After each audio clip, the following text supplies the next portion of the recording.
अस्सलामुअलैकुम फ्रेंड्स। इस लेक्चर के अंदर हम पढ़ेंगे what is reaction mechanism and what are the components of reaction mechanism. देखो फ्रेंड्स, आप ऑर्गेनिक केमिस्ट्री के अंदर रिएक्शन एक लाइन के अंदर लिखते हो, फिर उस एक लाइन के रिएक्शन को आप मैथमेटिक्स की तरह वेरियस स्टेप्स के अंदर सॉल्व करते हो। इस सॉल्यूशन के दौरान आप बताते हो कि कहाँ से इलेक्ट्रॉन या प्रोटॉन ने मूव किया है, और ये भी बताते हो कि कौन सा बॉन्ड टूटा है और कौन सा बॉन्ड बना है।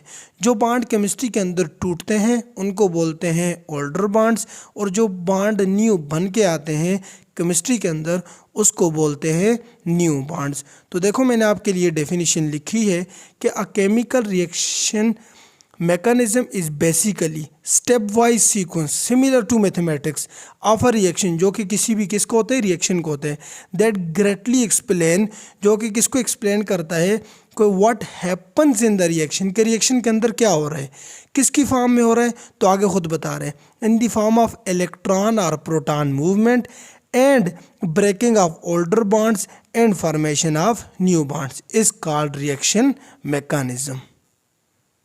तो देखो फ्रेंड्स, मैंने लिखा हुआ है S plus R gives us P।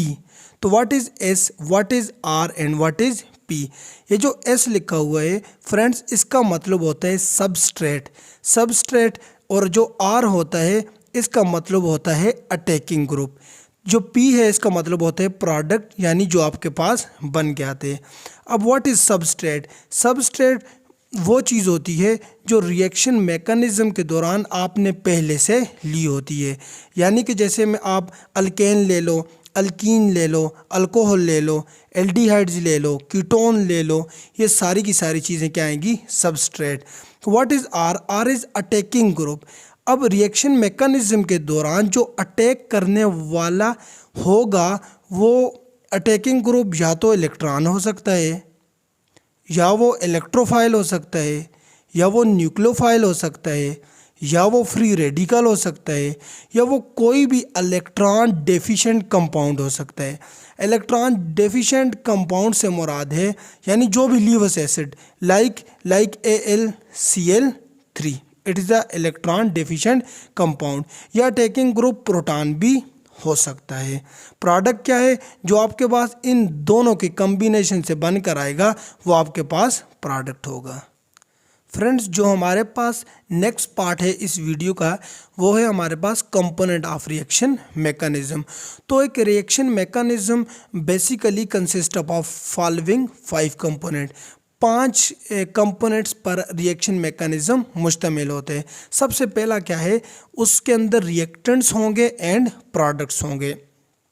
अब हमारे पास रिएक्टेंट्स क्या होते हैं और प्रोडक्ट हमारे पास क्या होते हैं। फ्रेंड्स, जो भी चीज़ इक्वेशन के लेफ़्ट साइड पर लिखी जाएगी उसको हम बोलते हैं रिएक्टेंट्स, और जो भी चीज़ रिएक्शन के प्रोडक्ट साइड पर लिखी जाती है उसको हम बोलते हैं प्रोडक्ट। या हम ऐसे भी बोल सकते हैं जो मिलने वाली चीज़ें रिएक्शन के दौरान होती हैं उनको रिएक्टेंट्स बोलते हैं, और जो बन के आने वाली चीज़ें होती हैं उनको हम बोलते हैं प्रोडक्ट। जैसे फॉर एग्जांपल मेरे पास A plus B it gives us C plus D। अब मेरे पास A एंड B क्या है, ये है रिएक्टेंट्स, और C प्लस D क्या है, हमारे पास प्रोडक्ट्स। अच्छा, तो जो दूसरी चीज़ होती है जो रिएक्शन का मैकेनिज्म का कंपोनेंट होती है वो है तो होती है एरो। अच्छा, हमें एरो क्या बताती है, ये एरो हमें बताती है कि किस तरह प्रोडक्ट रिएक्टेंट से बनते हैं, और हमें रिएक्टेंट और प्रोडक्ट को सेपरेट करके देने वाली जो चीज़ है दैट इज़ कॉल्ड एरो। तो मैंने आपके लिए लिखा हुआ है it indicates the formation of product, जो हमें बताती है किस तरह प्रोडक्ट बनते हैं फ्रॉम रिएक्टेंट्स, और साथ ही साथ as well as separate the reactants and product. अच्छा, तो इसमें ऐसा होता है जैसे फॉर एग्जांपल मेरे पास A प्लस B है, it gives us C plus D। तो इस इक्वेशन में ये जो चीज़ है इसको बोलते हैं एरो बोलते हैं। ये जो एरो की हेड होती है ये प्रोडक्ट की तरफ होती है, और जो एरो की टेल होती है वो रिएक्टेंट की तरफ होती है। थर्ड कंपोनेंट जो हमारे पास रिएक्शन मैकेनिज्म का है वो हमारे पास है कैटालिस्ट। तो देखो फ्रेंड, कैटालिस्ट क्या करता है, usually use to increase the rate of reaction. Catalyst increase भी कर सकता है और डिक्रीज भी कर सकता है, लेकिन जो मेजॉरिटी ऑफ केसेस है हम कैटालिस्ट को इसलिए यूज़ करते हैं ताकि वो रिएक्शन के रेट को क्या कर दे, इंक्रीज करे। जो चौथा कंपोनेंट है दैट इज़ कॉल्ड इंटरमीडिएट।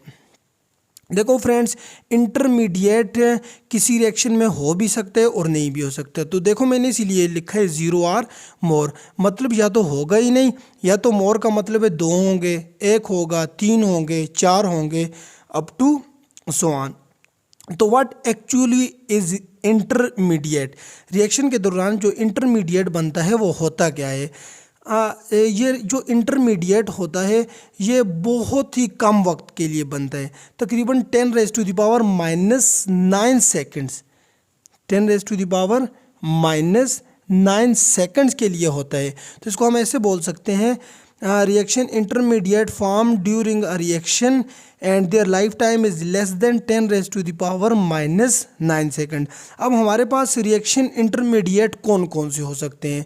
तो यस फ्रेंड्स, हमारे पास ये कार्बोकेटाइन हो सकता है, हमारे पास ये कार्बोएनाइन हो सकता है, यानी कार्बोकेटाइन मतलब carbon with positive charge, carbanion means carbon with negative charge. इसके अलावा रिएक्शन इंटरमीडिएट हमारे पास फ्री रेडिकल हो सकता है, हमारे पास कार्बीन हो सकता है, हमारे पास नाइट्रीन हो सकता है, बेंजाइन हो सकता है।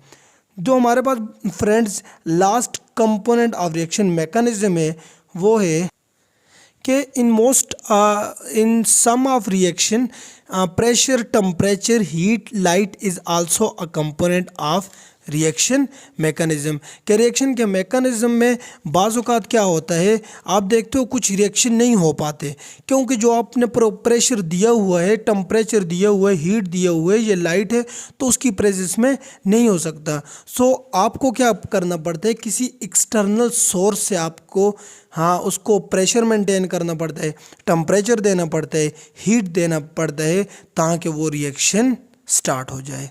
तो थैंक यू फॉर वॉचिंग। अल्लाह हाफिज़।